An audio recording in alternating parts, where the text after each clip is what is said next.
tilts. Okay. What is the next statement?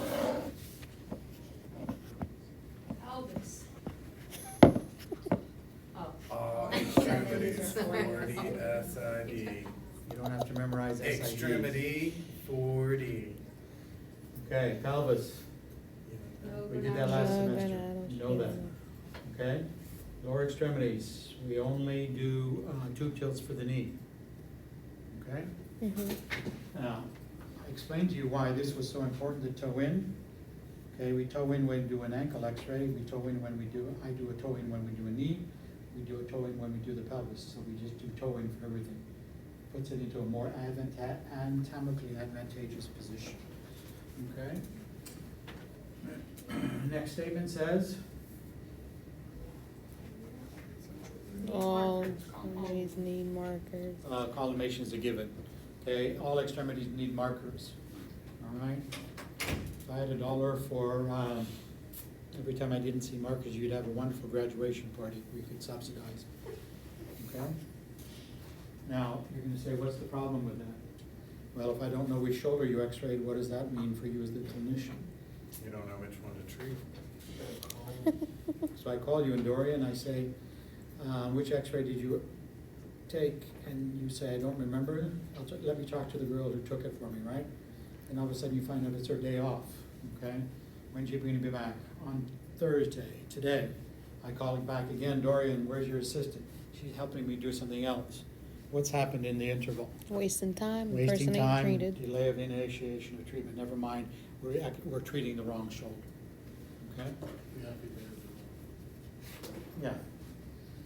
So we think amputating the wrong shoulder is not a good idea, but yet we don't know which side we're manipulating.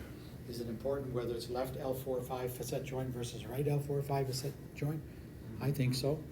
Okay, and if push came to shove, that could be deemed a medical error that whoever made the notes made, okay?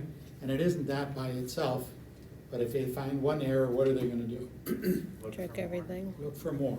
They're gonna turn over every rock so they can build a case against you. It's not how you look, it's not how you conduct yourself, it's how you present yourself, not to the attorney. One attorney's gonna say, Jeremy, you're a son of a bitch.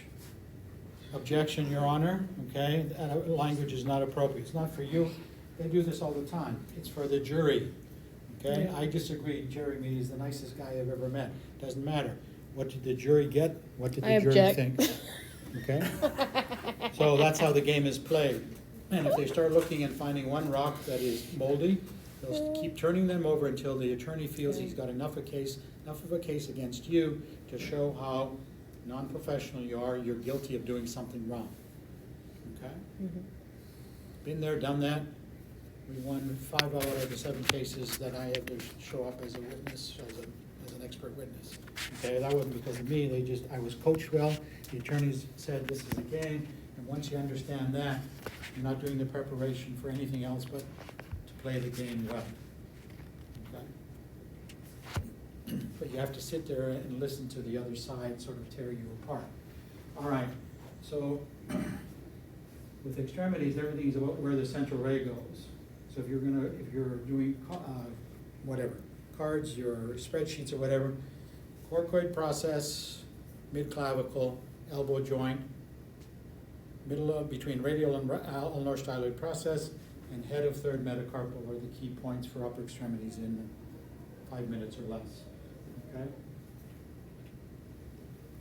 Tilts, okay, 5 and 10, just so it's easy to remember. Okay, and everything else is just visual. All right, an example of a nice x-ray, so whether I realized or not, you now have a nice set of normals of all the extremities that you can use to compare if you need to. Nice elbow x-ray, right or left? Left, Which one's left? the right side. The AP view, this is the lateral view, okay? So this one is like this is like this. They're easy to position, it's all about where does the central ray go, okay? Wrist exam, right where the laser pointer is, halfway between the radial styloid process and the ulnar styloid process, we'll teach you that. And I want to see the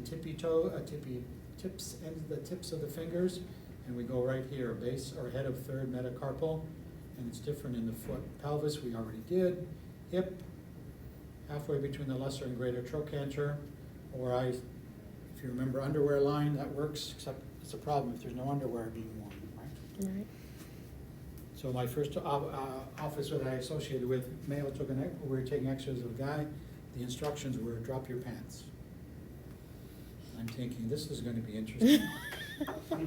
Okay, no markers, drop your pants, and I'm thinking, what happens if there's no underwear?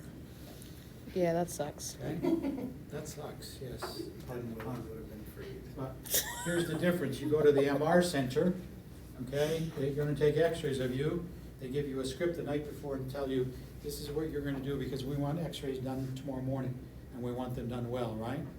So why, when I go to the chiropractic office, and there's still people that are saying, males, loosen your jeans. Well, if you're gonna do that, at least make sure the buttons go all the way down so that we don't see them on our lumbar spine x-ray.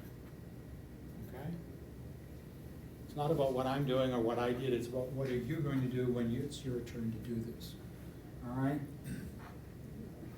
Knee, if you do the 5-degree tube tilt, we can get a good appreciation of the joint space, so I can see through the joint space. Same on the lateral. I get nice superimposition of the condyles is the big takeaway. We'll show that when we do lower extremity.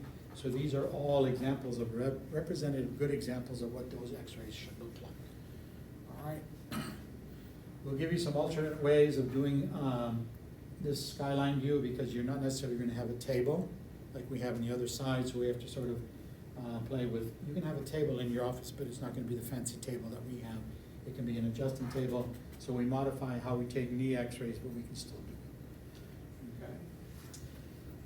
There's one modification. There's another modification. We'll talk about that when we get to the knee section.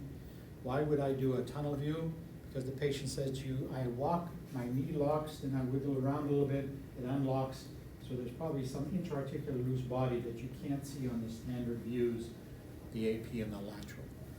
Okay. Ankle, are you gonna have ankle injuries in clinical practice? Of course you are, okay?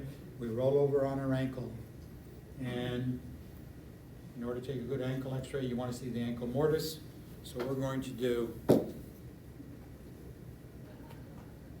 toes up, internal rotation 5 degrees, and we're gonna shoot straight down.